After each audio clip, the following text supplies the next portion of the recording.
I want to be a father. You won't be like your father, right?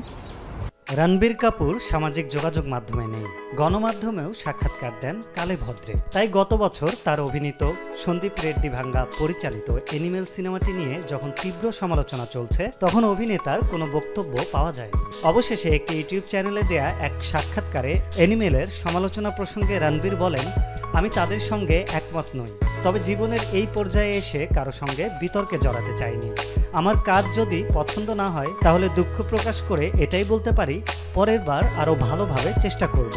So Animal, though if you go to general public and they will really speak very fondly about the film. Animal ব্যাপকভাবে ব্যবসায়িক সাফল্য পেলেও সিনেমাটিকে নারী বিদ্বেষী বলে অভিহিত করেছেন সমালোচকরা। এ বিষয়ে রণবীর বলেন, এসব সমালোচনা তার ক্যারিয়ার এগিয়ে নিতে ভূমিকা রাখবে।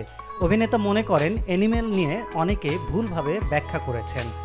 অ্যানিমেলকে নারী বিদ্বেষী তকমা দেওয়ায় নিজের হতাশা প্রকাশ করে রণবীর আরও বলেন, এটা সত্যি না, সাধারণ দর্শক সিনেমাটি পছন্দ করেছেন, তবে এমন অনেক মানুষ আছেন যাদের সঙ্গে দেখা হওয়ার পর বলেছেন তোমার সিনেমাটি করা উচিত হয়নি, তোমার এই সিদ্ধান্ত আমাদের হতাশ করেছে।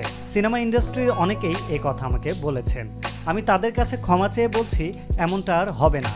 Following a career path where I'm doing good roles and trying to give good social messages.